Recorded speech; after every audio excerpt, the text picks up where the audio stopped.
শক্ত হাতের টানে রেলিং থেকে সরে দাঁড়ালো নম্রতা। চোখে মুখে আতঙ্ক, গাল বেয়ে গড়িয়ে পড়ছে অবিরাম জল, শরীরটা ভয়ানকভাবে কাঁপছে।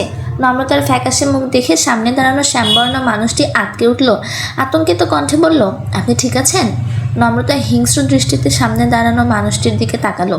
শ্যামকায় দীর্ঘদেহী পুরুষ, শক্তপোক্ত গড়ন, পুরো ভ্রুজোড়ার নিচে গভীর দুটো চোখ, গায়ে বাদামি রঙের পাতলা শার্ট, হাতা দুটো কনুই পর্যন্ত গুটানো, ডান হাতে ল্যাপটপ। নম্রতা বাঘিনের মতো ঝাঁপিয়ে পড়লো মানুষটির উপর, হাত থেকে ল্যাপটপটা ছিনিয়ে নিয়ে রেলিংয়ে 2 দফা আছাড় লাগালো। শ্যামকায় মানুষটি বিস্ময়ে হতভম্ব। নম্রতা ল্যাপটপটা নদীতে ছুঁড়ে ফেলতেই সম্বিত ফিরে এলো মানুষটির। খানিকটা ধাতস্থ হয়ে ভয়ানক গমগমে কণ্ঠে বলল, পাগল আপনি? কি করলেন এটা? আপনার কোনো ধারণা আছে আমার কত বড় ক্ষতি করলেন আপনি? ততক্ষণে নম্রতার বন্ধুরা নিচে নেমে এসেছে। নম্রতাকে এমন বিধ্বস্ত অবস্থায় দেখে বিস্মিত তারা। রঞ্জন আতঙ্কিত কণ্ঠে প্রশ্ন ছুড়ল, নমু ঠিক আছিস? কি হয়েছে, এভাবে কাঁপছিস কেন? নাদিম ক্রুব্ধ কণ্ঠে বলল, এছাড়া কিছু করছিস নাকি তোরে? খালি এইখানে পুইতা ফেলুম। কি হয়েছে? নাদিম আর রঞ্জনের উঁচু কণ্ঠে আরও কিছু যুবক পিছনে এসে দাঁড়ালো। সামনের দিকে উকি দিয়ে কপাল কুঁচকে প্রশ্ন ছুড়ল তাদের একজন, এনিথিং রং আরফান? কি হয়েছে রে? রাগে স্তব্ধ আরফান রক্ত লাল চোখে বন্ধুর দিকে তাকালো। She damaged my laptop. মানে? নদীতে ছুঁড়ে ফেলেছে ল্যাপটপ? ভাবতে পারছিস আমার রিসার্চের পুরো ফাইল ছিল ল্যাপটপে। কি? কিন্তু কেন? এমএ পাগল নাকি? আপনার কোনো ধারণা আছে কি করছেন আপনি? এসব পাগল ছাগলকে লঞ্চে উঠতে দেয় কে? নীরা ফুঁসে উঠে বলল, একদম ফালতু কথা বলবেন না। নমু অযথা হাঙ্গামা করার মেয়ে নয়। আপনার বন্ধু কি করেছে সেটা আগে বিবেচনা করুন। লঞ্চে উঠেও থার্ড ক্লাস সব যায় না আপনাদের, না? দেখে তো ভদ্রলোকে মনে হচ্ছে। কি করেছেন আমার ফ্রেন্ডের সাথে বলুন। 2 দলের মধ্যে তুমুল হট্টগোলের মধ্যে হাওয়াই কারণে কান্নায় ভেঙে পড়ল নম্রতা। মুহূর্তেই থেমে গেল হট্টগোল। সবাই বিস্ফোরিত চোখে তাকিয়ে রইল কান্নারত মেয়েটির চোখ মুখে। নম্রতার বন্ধুরা অস্থির হয়ে উঠল। লঞ্চের পাটাতনে হাঁটু গেড়ে বসে থাকা নম্রতার পাশে ধপ করে বসে পড়ল নীরা, সোয়া। নম্রতার 2 হাতের মুখ ঢেকে ডুকরে ডুকরে উঠছে। কান্নার শব্দটা বিশাল জলরাশিতে ঘুরে ফিরে প্রতিধ্বনিত হচ্ছে। কি বিষাদময় সে কান্না! আরফানের বন্ধুরা কিছুক্ষণ হতবুদ্ধি হয়ে দাঁড়িয়ে থেকে দ্বিধা নিয়ে প্রশ্ন করল, কি হচ্ছে এসব দোস্ত? কাহিনীটা কি? কাঁদছে কেন এ মেয়ে? আরফান বিপন্ন কণ্ঠে বলল, আমি কি করে বলবো? কেবিনে যাচ্ছিলাম, হঠাৎ ইশতিয়াক ধাক্কা দিল। ধাক্কাটা সামলে উঠতে পারিনি। ওনার সাথে শরীরটা একটু লাগতেই দেখে নিচের দিকে ফিরে চিল্লাপাল্লা করছেন। ভাবলাম পড়ে যাচ্ছেন। হাত টেনে সরিয়ে আনতেই নাটক শুরু করলো। উফ, আমার রিসার্চ রিপোর্ট। যেটা অশ্রুরুদ্ধ কণ্ঠে বলল, এই নমু এভাবে কাঁদছিস কেন? কি হয়েছে বল আমাদের। কান্নায় শ্বাস আটকে আসছে নম্রতার। জোরে জোরে শ্বাস টেনে আবারও কান্নায় ভেঙে পড়ল নম্রতা। জড়ানো কণ্ঠে বলল, আমার আমার ডায়েরি। এটুকু বলে গগন বিধারী চিৎকারে কান্নায় ভেঙে পড়ল নম্রতা। অন্তু কপাল কুঁচকে বলল, কি হয়েছে ডায়েরির? পানিতে ফেলে দিয়েছে এই লোক। আরফান অবাক হয়ে বলল, আমি? কখন? আরফানের বন্ধু কড়া মেজাজে বলল, ফাজলামো পাইছেন নাকি? একটা ডায়েরির জন্য আপনি গোটা ল্যাপটপ ছুঁড়ে ফেলবেন? ল্যাপটপের দাম জানেন? একটা ল্যাপটপে কত ইম্পর্টেন্ট ডকুমেন্টস থাকতে পারে ধারণা আছে? এবার রেগে উঠল নাদিমও। খেকে উঠে বলল, একটা ডায়েরির মানে কি? আপনার ল্যাপটপ থেকেও ডায়েরি কম দামি নয়। Feel the emotion. রাগের মাথায় ভেতরটা ধপধপ করছে আরফানের। নাদিমের কথায় রাগটা যেন দপ করে জ্বলে উঠল তার। অত্যন্ত তাচ্ছিলের কণ্ঠে বলল, আচ্ছা, আপনাদের কাছে নিজেদের বস্তাপচা আবেগ এতটাই গুরুত্বপূর্ণ যে অন্যের কথাটা বলতে অদ্ভুত এক ঘটনা ঘটে গেল। সবাইকে অবাক করে দিয়ে হিংস্র বাঘিনের মতো আরফানের উপর ঝাঁপিয়ে পড়ার চেষ্টা করলো নম্রতা। হতভম্ব আরফান দুপা পিছিয়ে দাঁড়ালো। নম্রতার হাতে আঁচড়ে কবজির উপর দিকটা চামড়া উঠে জ্বালাপোড়া করছে। রঞ্জন 2 হাতে জাপটে ধরে নম্রতাকে নিয়ন্ত্রণের চেষ্টা চালালো। নম্রতা চেঁচিয়ে উঠে বলল, খবরদার বস্তাপচা আবেগ বলবেন না। আমার ডায়েরি আমার আবেগ নয়, ভালোবাসা। এরা 2 হাতে মুখ চেপে হতভম্ব চোখে তাকিয়ে আছে। এই প্রথম নম্রতাকে এমন উদ্ভট আচরণ করতে দেখছে সে। নম্রতার মতো বিচক্ষণ প্রাণবন্ত মেয়ে এমন গেয়েও অসভ্য আচরণ কী করে করতে পারে? বিশ্বাস হয় না নীরার। কয়েকটা চিঠি আর কয়েকটা বছর কি থেকে কি হয়ে গেল মেয়েটা। রঞ্জন নম্রতাকে জোরপূর্বক পাচা কোলে নিয়ে নিজেদের কেবিনের দিকে হাঁটা দিল।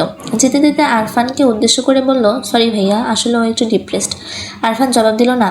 আরফানের পাশে থাকা বন্ধুটি ঝাঁজ নিয়ে বলল, নিজের ডিপ্রেসড গার্লফ্রেন্ডকে সামলায় রাখেন মিয়া। লঞ্চ না তো নাট্যশালা। নাটক শুরু করে দিছে এক একজন আজাইরা। নাদিম খেকিয়ে উঠে বলল, তুই সরি কইলি কেন? নম্র এই অবস্থা না থাকলে শালাগো দেখা দিতাম আজকে। অতঃপর আবারও কথা কাটাকাটি সূত্রপাত হলো। রঞ্জন দাঁড়িয়ে না থেকে রমনতা নীরাকে নিয়ে 3 তলায় নিজেদের কেবিনের দিকে রওনা দিল। কেবিনের পাটাতনে হাঁটু ভাঁজ করে বসে আছে নম্রতা। মাথাটা হাঁটুর উপর নোয়ানো, কান্নার দামকে কিছুক্ষণ পরপরই কেঁপে উঠছে শরীর। কেবিনের দরজায় হাত ভাঁজ করে দাঁড়িয়ে আছে রঞ্জন, তার পাশে চিন্তিত অন্তু। সোয়া নীরা বিছানার উপর বসে আছে। নাদিম বারান্দার রেলিংয়ে ঠেস দিয়ে দাঁড়িয়ে আছে। সবার মুখে থমথমে স্তব্ধ নীরবতাকে ঠেলে দিয়ে কথা বলে উঠল সোয়া। হতাশ কণ্ঠে বলল, কি একটা কাহিনী করে ফেললো নমো। ছি, মানুষ কি ভাবছে? এতটা সিন ক্রিয়েট করার কি প্রয়োজন ছিল? এমন গেয় আচরণ কি নমোর সাজে? আমাদের কতটা লো মেন্টালিটির খেয়াল ভাবছে তারা। সোয়ার কথার জবাবে টু শব্দটি পর্যন্ত করলো না কেউ, কেবল কড়া চোখে তাকালো। কিছুক্ষণ চুপ থেকে ভয়ানক রাগে ধমকে উঠল নাদিম, তুই তো জন্মগত খ্যাত মেন্টালিটির মহিলা। বন্ধুর দুঃখে তোর মান সম্মানের প্রশ্ন আসছে? তোর এই মুহূর্তে লঞ্চ থেকে ছুঁড়ে ফেলতে ইচ্ছে করছে। নদীতে হাবুডুবু খেতে খেতে মেন্টালিটি বিচার করবি বেয়াদব। নাদিমের কথায় নিভে গেল সোয়া। বেচারি এতদিন ভেবে বলেনি কথাগুলো। কি থেকে কি হয়ে গেল বিড়বিড় করে বলল, লোকটা তো আর ইচ্ছা করে ডায়েরি ফেলে দেয়নি, ধাক্কা লেগে পড়ে গেছে। নমো যে তার ল্যাপটপটাই ফেলে দিল। নাদিম কপাল কুঁচকে বলল, তো যেভাবেই ফেলেছে তো। আর নমো যা করেছে নমো ইচ্ছে করে করেছে নাকি? রাগের মাথায় ফেলে দিয়েছে। রাগ উঠলে মানুষ যে কোনো কিছু করতে পারে, অত ধরতে আছে?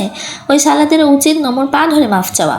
এদের নামে আমি মামলা করব, মানহানির সাথে ডায়েরি হানির মামলা। এমন একটা পরিস্থিতিতেও নাদিমের কথায় ঠোঁট চেপে হেসে ফেললো সবাই। নাদিম সবসময়ই এমন, বন্ধুরা হাজার দোষ করলেও সব দোষ মাফ। এমনকি পরীক্ষার নাম্বার কম পেয়ে বন্ধুদের মন খারাপ হয়ে গেলেও সব দোষ স্যারের। বন্ধুরা তো পরীক্ষা দিয়েছিলই, শালার স্যার যদি নাম্বার না দেয় তাহলে বন্ধুদের কি দোষ? এসব স্যারকে বিশ্ববিদ্যালয় থেকে বহিষ্কার করে দেওয়া উচিত। নম্রতাকে হাজার বোঝানোর পরও যখন তার কান্নার গতি কমলো না, তখন সবার মিলিত সিদ্ধান্তে একা ছেড়ে দেওয়া হলো তাকে। পাঁচজনে গিয়ে বসলো বারান্দায়। কিভাবে নম্রতাকে স্বাভাবিক করা যায় তা নিয়ে চলল তুমুল আলোচনা। 1 ঘন্টার মাঝে তার কান্নার বেগ কিছুটা কমে এলো। বাম পায়ে থাকা সাদা পায়েলটার দিকে কিছুক্ষণ তাকিয়ে থেকে খুলে নিল হাতে। পায়েলটাকে খুব যত্ন করে বুকের সাথে চেপে ধরে চোখ বুঝলো। দীর্ঘ সময়ের কান্নায় মাথাটা দপদপ করছে, চোখ দুটো ভয়ানক জ্বলছে, সেই সাথে জ্বলছে অবুঝ অভাগা মন। তখন এপ্রিল মাস চলছিল, বাংলায় বসন্ত। ঋতুরাজ শেষবার রাজার মতোই দাপট নিয়ে এসেছিল নম্রতার জীবনে। 16 বসন্ত পেরিয়ে 17তে এসে সুগন্ধি ফুলে ফুলে ভরিয়ে দিয়েছিল নম্রতার জীবন। নম্রতাদের প্রমালাপনের তখন প্রায় 1.5 বছর চলে। কারো মুখে ভালোবাসার শব্দ উচ্চারিত না হলেও দুইজনেই জানে ভালোবাসাহীন শব্দগুলোর গভীরতা। ভালোবাসার স্পষ্ট প্রকাশও খুব বেশি দিন চাপা থাকতে পারল না। ওপাশে মানুষটি খামে পড়ে পাঠালো উত্থাল পাথাল প্রেমপত্র। নম্রতার এইচএসসি পরীক্ষা শুরু হয়েছিল মাত্র। প্রথম পরীক্ষাটা দিয়েই মা বাবাকে ছাইপাশ বুঝিয়ে চলে গিয়েছিল শাহবাগ।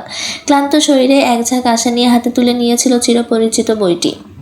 প্রত্যাশিত চিঠিটা পেয়ে বুকে ভরা উত্তেজনা নিয়ে বাড়ি ফিরেছিল সে। বাড়ি ফিরে চিঠিটা খুলে চমকে উঠেছিল, লজ্জায় লাল হয়েছিল, আবেগে কেঁদে কেঁদে চোখ ফুলিয়েছিল। অপরিচিত মানুষটা সেই প্রেমময় চিঠি পড়লে আজও একই রকম কেঁপে কেঁপে ওঠে নম্রতা। পাগল করা অনুভূতিতে দম বন্ধ হয়ে আসে। আচ্ছা, কি এমন মেশানো ছিল সেই চিঠিতে? নম্রতা জানে না, কিন্তু সেই চিঠিটা পড়লে আজও রাতে ঘুম হয় না। চিঠির শব্দবাণে আহত হয়ে ঘুম কাতুর নম্রতার রাতের ঘুম হারাম হয়। সারাটা রাত ক্ষণে ক্ষণে চিঠিটা পড়ে কেঁদে বুক ভাসায়, আবার কখনো লাজুক হাসিতে মত্ত হয়। নম্রতা চিঠির লাইনগুলো মনে করার চেষ্টা করলো। মুহূর্তে মুখস্থ হয়ে যাওয়া লেখাগুলো চোখের পাটাতনে স্পষ্ট হয়। প্রিয়, চলো একবার প্রেমে পড়ি। অদ্ভুত নীল ব্যথায় মরিয়া হয়ে উঠি দুটো প্রাণ। দিন শেষে তুমি একটু কাঁদো, চোখের নিচে ছড়িয়ে পড়া কাজল রেখায় আমি একটু মুগ্ধ হই। দীর্ঘ বিচ্ছেদের শেষে হঠাৎ দেখা হলে যেভাবে ঝাঁপিয়ে পড়ে, ঠিক সেভাবেই আমার রুক্ষ বুকটিতে ঝাঁপিয়ে পড়ো। আমার বুকে চলা নিত্যদিনকার টানাপোড়েন, চেনা চেনা ঝড়গুলো একেবারের জন্য হলেও থেমে যাক। তোমার কান্না ভেজা ফোলা চোখে একটি বার আমি ডুবে যাই। লাল নীল ব্যথাগুলো রক্তে রক্তে ঘুরে বেড়াক। তোমাকে পাওয়ার তীব্র বাসনায় আমি একটু ছিন্ন ভিন্ন হই। তোমাকে দেখার আকুতিতে চোখের ঘুমগুলো মুক্তি পাক। তোমাকে হারানোর ভয়ে গভীর রাতে আমার পুরুষ চোখে জল নামুক। চলো শ্যামলতা, আমরা একবার প্রেমে পড়ি। মারাত্মক প্রেমে আহত হয়ে যাই দুজনেই। প্রেমময় ব্যথায় কেঁপে কেঁপে উঠি। ইতি শ্যামলতার ব্যক্তিগত সেই চিঠিতেই প্রথম নিজের সম্বোধনে কিছু একটা লিখেছিল সেই মানুষটি। চিঠির সাথে কস্টেপে আটকে দিয়েছিল অসম্ভব সুন্দর এক পাইল। সেই সাথে ছিল কয়েকটি চ্যাপ্টা হয়ে থাকা বেলি ফুল। কি তীব্র সুগন্ধ ছিল সেই বেলি ফুলের। নম্রতা সারা রাত নাকের কাছে নিয়ে বসেছিল সেই চিঠি। পাইলটা পায়ে জড়িয়ে অযথায় ঘুরে বেরিয়েছে পুরো ঘর জুড়ে। যখনই পাইলের ইঞ্জিন শব্দ উঠেছে, তখনই মনে হয়েছে সেই মানুষটি হাসছে। নম্রতার পাগলামতে ঝংকার দিয়ে হেসে উঠেছে সে।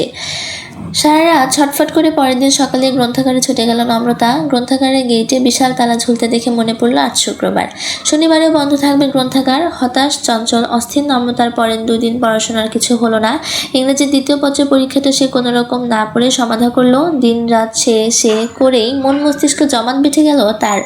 রবিবার সকালে গ্রন্থাগারের সামনে গিয়ে দাঁড়িয়ে পড়ল সে। গ্রন্থাগার খুলতেই নীলরঙা খামে নিজের পায়ের পরা পায়ের একটা ফটো রেখে দিল নম্রতা।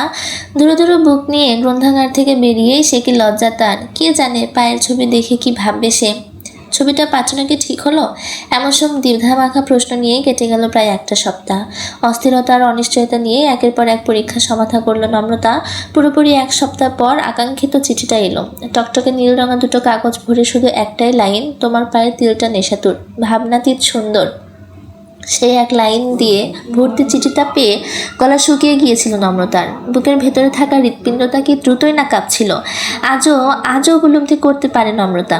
আজও তার শরীরে ঘাম ছুটে, মুখটা হয় লজ্জায় রক্তিম। তারপর চিঠির উল্টো পাশে লেখা ওই লাইনটা, আমি মারাত্মক প্রেমে আহত, শ্যামলতাকে না পেলে প্রেমিকের মৃত্যু অনিবার্য। ইস, মানুষটা কি অসভ্য কথা লিখেছিল সেদিন। প্রতিটি শব্দকে লজ্জার সাগরে জিইয়ে নিয়ে ছুঁড়ে মেরেছিল নম্রতার সদ্য যৌবনপ্রাপ্ত শরীরে। এই লজ্জাবান কি মারাত্মকভাবেই না বিঁধেছিল নম্রতার প্রেমাহত মনে। নম্রতা শিউরে ওঠে, ডায়েরি হারানোর ব্যথায় ভেতরটা চিনচিন করে ওঠে। এই নিষ্প্রয়োজন জীবনটা নিয়ে কি করবে নম্রতা? সকাল 7টায় লঞ্চ হালুয়াঘাটে এসে পৌঁছালো। কেবিনের বিছানায় গুটিসুটি হয়ে শুয়ে থাকা নম্রতার ঘুম ভাঙল সবার পর। বন্ধুরা তখন ব্যাগ কাঁধে বারান্দায় দাঁড়িয়ে আছে। নম্রতা ভারী মাথা নিয়ে উঠে বসলো। নীরা নিজের আর নম্রতার ব্যাগটা পাশে রেখে নম্রতার কপালে হাত রাখলো। কপাল কুঁচকে বিজ্ঞদের মতো মুখভঙ্গি করে বলল, জ্বর তো কমই মনে হচ্ছে, হাঁটতে পারবি? নম্রতা কিছুক্ষণ অবাক চোখে তাকিয়ে রইল। আশ্চর্য, রাতে তার জ্বর এসেছিল? নীরা আবারও একই প্রশ্ন করতে মাথা নেড়ে উঠে দাঁড়ালো নম্রতা। মাথাটা ভার ভার লাগছে, চোখে মুখে পানি ছিটাতে পারলে হয়তো কিছুটা শান্তি লাগতো। চোখ দুটোতেও ব্যথা হচ্ছে খুব। নীরার সহযোগিতায় চোখে মুখে পানি দিয়ে কিছুটা ধাতস্থ হয়ে কেবিন থেকে বেরোতেই একটা পেট মোটা ডায়েরি ধরিয়ে দেওয়া হলো হাতে। নম্রতা প্রশ্ন মাখা চোখে বন্ধুদের দিকে তাকাতে নাদিম দাঁত কেলিয়ে বলল, এই ডায়েরিতে মোট 35টা চিঠি আছে দোস্ত। কাল রাত জায়গা এই চিঠিগুলো লিখছি আমরা। যখনই মন খারাপ হবে বসে বসে পড়বি। আমরা কি কম সুন্দর চিঠি লিখি নাকি? তোর পত্র প্রেমিক থেকে একটু কম ভালো হলেও ভালোই লিখি। কথাটা বলে থামলো নাদিম। নম্রতার দিকে খানিকটা এগিয়ে এসে গলা খাকারি দিল। তারপর ফিসফিস করে বলল, শোন, আমার চিঠিগুলোতে 2-1টা বানান ভুল হইতে পারে। নম্রতা ভ্রু বাঁকিয়ে তাকাতে ঠোঁট উল্টে বলল, আচ্ছা যা, 7-8টা ভুল হইতে পারে, ব্যাপারটা ইগনোর করিস। চিঠি লেখাটাই ফ্যাক্ট, কয়টা বানান ভুল হলো সেটা কিন্তু ফ্যাক্ট না। নম্রতা ঠোঁট চেপে হাসলো। হাতে থাকা রোদ চশমাটা পরে নিয়ে বাঁকা হাসলো অন্তু। কৌতুক করে বলল, তোর ফিসফিসনের কথা পুরো লঞ্চের মানুষ শুনছে ভাই। মান সম্মান আর রাখলি না, ঢাবি স্টুডেন্ট হয়ে বাংলা বানান ভুল, আস্তাগফিরুল্লাহ। নাদিম গুজগুজ করে বলল, ধুরবাল, ইংরেজিতে অ্যাসাইনমেন্ট লিখতে লিখতে মাতৃভাষা ভুলে যাচ্ছি। ইউ শুড প্রোটেস্ট, বুঝলি? এই সাইরা কোনো কাজের না, আকামের ঠেকি সব। নাদিমের কথায় ঠোঁটে হাসি নিয়ে মাথা নাড়ল সবাই। ব্যাগ কাঁধে লঞ্চ নিয়ে নামার উদ্যোগ করলো। নাদিম লঞ্চ থেকে নামতে নামতে অন্তুর কান ঝাঁকিয়ে বলল, আজ এত মাঞ্জা মারছো মামা? কাহিনী কি তা? কোন সুন্দরীকে ঘায়েল করতে চায় তোমার মন? অন্তু চমৎকার এক হাসি দিয়ে বলল, তোর বোনেরে হেব্বি দেখতে, আমার হাতে তুলে দে, পরের বছরে মামা ডাকার সুযোগ। নাদিম অন্তুকে লাথি দিয়ে বলল, তুই আসলেই খারাপ শালা হারামখোর। অন্তু হুহা করে হেসে উঠে বলল, শালা ডাকছো কেন? শালা দুলাভাই ডাক। শালা তো ডাকুম আমি, শালা ও শালা, শালা মশাই। অন্তুর কথায় অন্তুকে ধাওয়া করলো নাদিম। ভিড়ে মাঝে ছুটতে ছুটতে বলল, তোরে তো আজ খাইছি। অন্তু নাদিমের কথায় হেসে উঠল বাকিরা।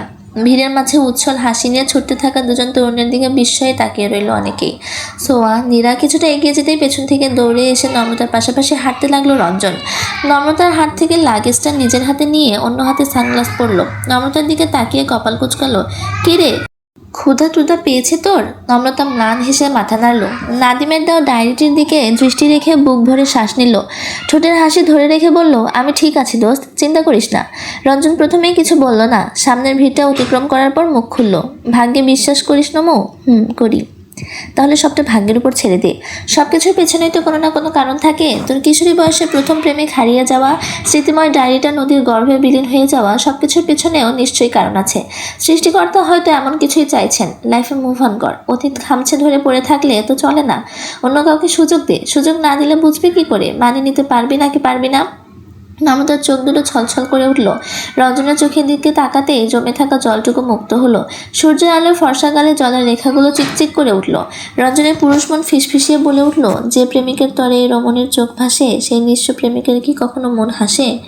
দূর থেকে নাদিমের দৃষ্টি আকর্ষণময় ডাকে ভাবনা কাটল রঞ্জনের। তাদের থেকে বেশ কিছুটা দূরে একটা রেস্তোরাঁর সামনে দাঁড়িয়ে আছে নাদিমরা। রঞ্জন তাদের দিকে তাকিয়ে হাত নাড়তে দৃঢ় কণ্ঠে বলল, নম্রতা, জীবনের সব পরিস্থিতিতে যুক্তি খাটে না দোস্ত। অনুভূতির মামলায় যুক্তি বেচারা বড্ড অসহায়। আমার ক্ষেত্রেও তাই ঘটেছে। আমি পারছি না সরে আসতে, আর না পারছি চাইতে, আর না এ বিষয়ে কোনোরূপ ডিসকাশন শুনতে চাইছি। 4টা বছর ধরে এইসব কথাই শুনে আসছি আমি, আর কত? একদমই কথাগুলো বলে নিয়ে দ্রুত পা চালালো নম্রতা। রঞ্জন দৌড়ে গিয়েও সঙ্গ নিল, বলল, আচ্ছা বেশ, আলোচনা সমালোচনার দরকার নেই। তুই যেমন আছিস থাক, শুধু হ্যাপি থাক, মন খারাপ করে থাকিস না। আচ্ছা, গান শুনবি? নম্রতা ভ্রু বাঁকিয়ে তাকালো। সুদর্শন রঞ্জন মন ভুলানো হাসি দিয়ে গলা ছেড়ে সুর টানল, আমার কাছে তুমি মানে 7 রাজার ধন, আমার কাছে তুমি মানে অন্যরকম, আমার কাছে তুমি মানে আমার পোষা পাখি, দিন রাইতে চোখ বুঝিয়া তোমায় আমি দেখি। তোমার কাছে হয়তো বন্ধু আমি কিছু না, তাই তো তোমার স্বপ্নে বন্ধু আমি আসি না।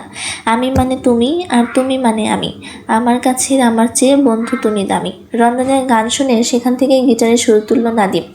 উটপটাং লাফাতে লাফাতে চেঁচাতে লাগলো, আহা আহা। অন্য মসৃণ সিটি বাজিয়ে সুন্দর হাসলো। নম্রতা হেসে ফেলে রঞ্জনের ধুমধাম কিল বসালো। হাসি ফুটলো নীরার সোবার ঠোঁটেও। রঞ্জনের গান থামলো না। রেস্তোরাঁয় কোনার একটা টেবিল ঘিরে বসে একের পর এক গান চলতে লাগলো আড্ডায়। নাদিম গিটার আর অন্তু টেবিল বাজিয়েই আড্ডা জমিয়ে তুললো। রঞ্জনের অদ্ভুত গানে কখনো বা সুর মেলাতে লাগলো, কখনো বা হেসে কুটি কুটি হতে লাগলো নীরা, নম্রতা, সোয়া। রেস্তোরাঁ থাকা অধিকাংশ খদ্দের মুগ্ধ দৃষ্টিতে তাকিয়ে দেখলো সোনালি সকালে ফুটে ওঠা একদল উচ্ছল তরুণ তরুণীদের। সকালে নাস্তা এলো ডিম, পরোটা আর দই। ধীরে সুস্থে নাস্তা করে চারপাশটা ঘুরে ফিরে দেখলো ওরা। কিছুক্ষণ পা ছড়িয়ে ঘাটে বসে রইলো, সমস্বরে গান গাইলো। সারাটাক্ষণ ফুর্তিতে মেতে রইলো প্রতিটি প্রাণ। 10টায় লঞ্চ আসতেই তাড়াহুড়ো করে উঠে গেল তাতে। উদ্দেশ্য কুতুবদিয়া। লঞ্চ ছাড়ার পর হাত পা ছড়িয়ে শুয়ে পড়লো সবাই। ঠিক তখনই মন খারাপের মেঘ এসে জমা হলো নম্রতার আকাশে। সেই সাথে এলো কান্না। এতক্ষণ চেপে রাখা আক্রোশগুলো চামড়া ফেটে বেরিয়ে আসতে চাইলো। চিঠির ওপাশের মানুষটি কলার চেপে বলতে ইচ্ছে করলো, কেন করলে তুমি এমন? সত্যিই হারালে নাকি ধোকা দিলে? আমাকে মরণ যন্ত্রণায় ফেলে এভাবে পিছুতে পারলে তুমি? একটুও কষ্ট হলো না? এই উত্তরগুলোর জন্য হলেও নম্রতা তাকে খুঁজতে চায়, অপেক্ষা করতে চায়। এই উত্তরগুলো না পেলে যে তার ভালো থাকা হচ্ছে না, কিছুতেই না। তাছাড়া ওই বেয়াদব লোকটিকেও ছাড়বে না নম্রতা। আমার দেখা হলে শক্ত কয়েকটা চর লাগাবে, ধাক্কা দিয়ে ডাইরে ফেলে দিয়ে আমার আবেগ নিয়ে ছেড়খানি। এত বড় সাহস! কুতুবদিয়া পৌঁছাতে প্রায় সন্ধ্যা হলো। এখানকার স্থানীয় একটা হোটেলে উঠেছে তারা। আজকে রাতটা কাটিয়ে সকালের লঞ্চে চট্টগ্রাম হয়ে কক্সবাজার পৌঁছাবে। অন্ধকার আকাশে মেঘ করেছে, ঝড় হওয়ার সম্ভাবনা প্রবল। চারপাশে উলট পালট হাওয়া, সেই হাওয়ায় উড়ে চলেছে নীরার অস্থির চুল ওড়না। বারান্দার থামে ঠেস দিয়ে ফোনালাপ করছে সে। চোখ মুখে চাপা উৎকণ্ঠা, হরিণের মতো টানা টানা চোখে অল্প বিস্তর দ্বিধা। খানিক দূরে বসে থেকে এসবই খুঁটিয়ে খুঁটিয়ে দেখছিল অন্তু। আড্ডায় মুশকুল রঞ্জন, নাদিম এক পর্যায়ে থেমে গেল। অন্তুর দৃষ্টি অনুসরণ করে সামনে নীরার দিকে তাকালো। দুজনেই দীর্ঘশ্বাস ফেলে একে অপরের দিকে তাকালো। নাদিম ফট করে বলে ফেললো, এবার ঢাকা ফিরা তোকে 2টারে কাজী অফিসে ঢুকাইয়া তালা মাইরা দিমু। খুলতাম না তোকে এসব পারো দেবদাসের কাহিনী আর ভাল লাগতেছে না। অন্তু কপাল কুচকালো, দৃঢ় কণ্ঠে বলল, কেরা দেবদাস? ওর জন্য দেবদাস হওয়া লাগবে? এত বাজে দিন আসে নাই আমার। ওইটা তো তোর চোখ দেখলেই বোঝা যায়। দোস্তের দিকে এমন কামক দৃষ্টিতে তাকাইতে তোর বিবেকে বাজে না? অন্তু নিরুত্তাপ কণ্ঠে বলল, প্রথম যখন তাকাইছিলাম তখন তো আর দোস্ত ছিল না, সাধারণ সুন্দরী মেয়ে ছিল। দেখতে প্রেমে পড়ে গেলাম, আর সেও আমাকে ফ্রেমে বন্দি করার পায়তারা করতে লাগলো। এই মেয়ের যন্ত্রণাতে মরে যাবো একদিন, দেখিস। রঞ্জন ফুস করে নিঃশ্বাস ফেলে বলল, বুঝিয়ে বলতেই পারিস? আর কত বুঝাবো? 3টা বছর ধরে তো বুঝাচ্ছি। আমি কি দেখতে খুব খারাপ? আমার মধ্যে পছন্দ করার মতো কিচ্ছু নাই, একটা কোনো নাই? কথাগুলো বলতে গিয়ে গলা কেঁপে উঠলো অন্তুর। চোখ দুটো হয়তো একটু টলমলো করে উঠলো। রঞ্জন অন্তুর কাঁধ ঝাঁকিয়ে বলল, কি বলিস এগুলো? তুই আর খারাপ দেখতে? মায়ারা তাহলে কি দেখে পটে যায় বলতো মামা? ফালতু চিন্তা বাদ দে, নীরা বুঝবে, সময় দে ওরে। নাদিম অসহায় চোখে তাকালো, হতাশ কণ্ঠে বলল, আল্লাহ ভাল লাগে না বাল। নীরুর জায়গায় অন্য কেউ হইলে থাপড়া মাইরা ঠিক করে ফেলতাম, কিন্তু নীরও তো আমাগোই দোস্ত। কারে কে কই বলতো? যন্ত্রণার এক শেষ। সারা তুই প্রেমে পড়ার জন্য আর কোনো মেয়ে পাইলি না? অন্তর ঠোঁটে চাপা হাসি নিয়ে বলল, পাইছিলাম তো, তোর বোন রে, দিলি না, ঠেকা। নাদিম ওর দিকে তেড়ে এসে বলল, তোর লাইগা হুদ্দায় সেম ফেতে আসে, তোরে তো মাইরে ফেলানো উচিত। তোর বোনের জন্য জান কুরবান শালামশাই। রঞ্জন এবার হুহা করে হেসে ওঠে। নাদিমের মুখে তখন রাগে আগুন।